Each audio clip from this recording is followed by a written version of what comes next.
안녕하세요. 주식만입니다. 오늘은 차트 설정에 대해서 한번 알아보겠습니다. 차트 설정은 본인에게 가장 잘 맞는, 그리고 단순하면서도 알아보기 쉬운 차트가 가장 좋은 차트입니다. 차트 설정만 깔끔하게 잘 해놓아도 매매하는데 큰 도움이 됩니다. 우선 오늘은 제가 설정하는 차트를 한번 만들어 보겠습니다. 기본적으로 키움 종합 차트입니다. 이 창에서 마우스 오른쪽 클릭을 하게 되면 이런 창이 나오죠. 여기서 기본 차트를 하면 차트 설정 초기화하시겠습니까? 라는 창이 나옵니다. 확인하면 기본 차트가 딱 뜹니다. 저는 우선 이 거래량이 너무 큰 게 마음에 안 들어서 거래량을 조금 줄이겠습니다. 여기 경계선에 마우스를 갖다 대면 아래 위 화살표 모양이 뜨죠. 이때 왼쪽 버튼을 클릭하고 쭉 잡아 당기면은 늘리거나 줄일 수 있습니다. 한 요 정도 줄여 보겠습니다. 다음은 지표 추가 및 차트 설정할 때 차트 좌측 상단에 보면 이렇게 A4 용지 모양이 떠 있죠. 여기를 클릭하게 되면 이런 창이 따로 나오게 됩니다. 우선 이렇게 두고요. 이동평균선부터 정리하겠습니다. 차트의 좌측 상단에 이렇게 종가 단순 50, 20, 60, 120 되어 있죠. 여기를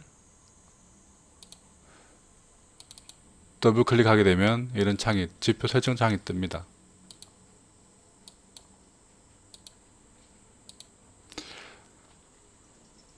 저는 51선은 잘 안 써요. 21선하고 121선 그리고 241선 보통 3개만 씁니다. 그리고 위평 종류로는 단순보다는 지수로, 단순하고 지수는 시간에 맞게 예전 가격 지표를 조금 약하게 최근으로 이렇게 현재 날짜에 가까울수록 차트에 좀 더 가중해서 표시를 해줍니다. 그래서 현 주가에 맞는 더 자연스러운 차트가 만들어집니다. 그래서 이평 종류는 보통 지수로 저는 사용하게 됩니다. 다음은 라인 설정. 문제 보이죠? 여기 라인 설정으로 들어가서 저는 안 쓰는 5일선, 11선은 체크해서 제외시켜 주고요. 21선을 이렇게 왼쪽 클릭하게 되면 나옵니다. 여기 색상을 저는 보통 21선은 노란색으로 씁니다. 노란색으로 해주고 포인트 이게 넓이는 2포인트 정도, 그리고 121선은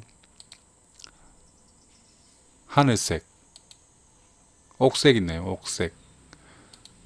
이것도 2포인트. 그리고 1년선 241선은 까만색이 좀 잘 보이고 좀 확실해 보이더라고요. 그리고 넓이를 좀, 이거는 좀 강력하게 3포인트 정도 이렇게 해주고 확인을 눌러주게 되면 이렇게 차트에 선이 이렇게 그어집니다.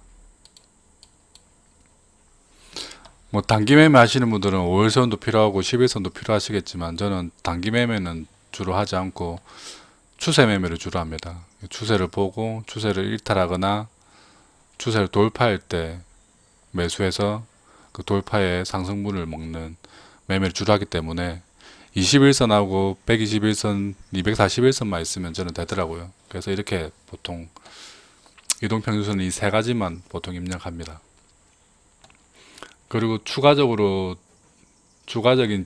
지표로는 여기 가격 지표에 들어가면은 보통 대부분 사람들이 사용하는 지표들이 다 있습니다. 여기 볼린저 밴드도 있고 뭐 엔벨롭도 있고 일목도 있고, 저는 이 중에 일목 균형표만 사용합니다. 막 차트가 많이 복잡해졌죠. 그래서 저는 여기서 위에 보면은 전환선, 기준선, 후행, 선행 이렇게 표시되어 있는 부분을 마찬가지 이동평선처럼 더블 클릭하게 되면 이렇게 설정창이 뜨게 됩니다. 물론 여기 기간 설정은 따로 하셔도 되는데, 저는 똑같이 9, 26일, 50일 이렇게 사용합니다. 라인 설정으로 들어가셨어요. 전환선하고 기준선, 후행 스팬을 저는 지우고 선행 스팬 두 개만 사용합니다. 그 선행 스팬 색상을 구름색, 여기 하늘색 있죠, 하늘색, 하늘색으로. 두 번째도 하늘색으로. 이렇게 해서 확인을 누르시면 이게 진짜 구름 모양으로 됩니다. 보통 일목 균형표 구름대라고 사람들이 표현을 하는데, 그 구름 모양을 만들었습니다.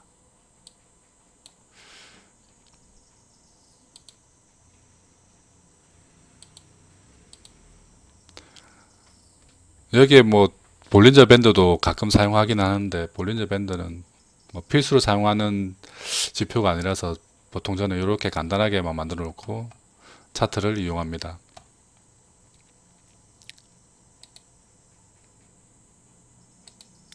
여기다가 이제 매매를 할 때는 추세선을 이용해서 이렇게 매매를 하는데요. 추세선을 차트에다가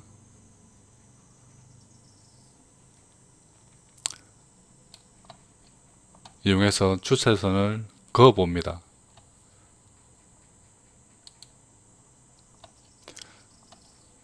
추세선을 작성할 그을 때는 이 주가의 흐름대로 꼬리를 제외한 나머지 봉을 이렇게 연결해 주면 됩니다. 상단선끼리 요렇게, 뭐 하단선은 하단선끼리 요렇게. 보통 하락 추세에서는 이렇게 하단선은 저는 뭐 잘 긋질 않는데 일단은 이렇게 그어줍니다. 그리고 이렇게 상단선을 이렇게 돌파할 때 매수 포인트가 나옵니다. 그리고 이렇게 만들어진 추세선을 이탈할 때, 아래로든 위로 이탈할 때 추세의 변곡점이 나옵니다. 그리고 추세가 바뀌었으면 또 다른 추세를 이렇게 그어줍니다. 물론 이렇게 차트의 시점이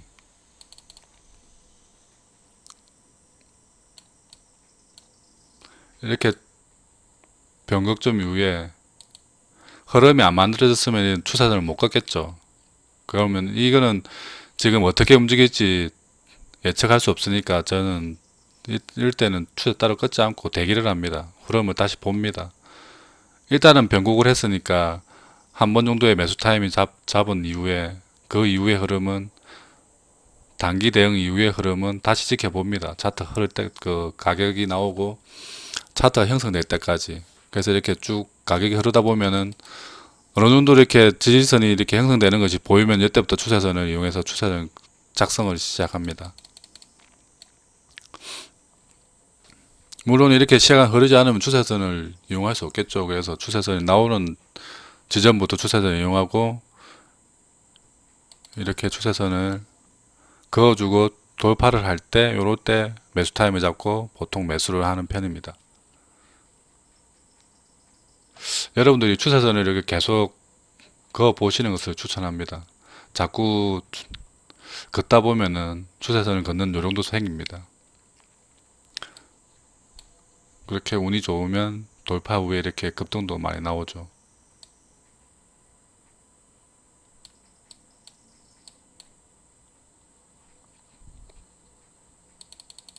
또 이렇게 시간이 지나다 보면은 추세가 이렇게 보이는 지점이 나옵니다. 그러면 다시 또 추세선을 이렇게 그어줍니다. 뭐 하단도 이렇게 그어줄 수 있겠죠. 이런 하락 삼각 수렴 형태로 만들어지는 겁니다. 추세가. 여기는 박스 추세, 하락 박스, 하락 삼각, 이렇게 추세가 만들어지면 이 추세를 벗어날 때 저희는 주가를 주의해서 단기 매매를 할 수 있습니다.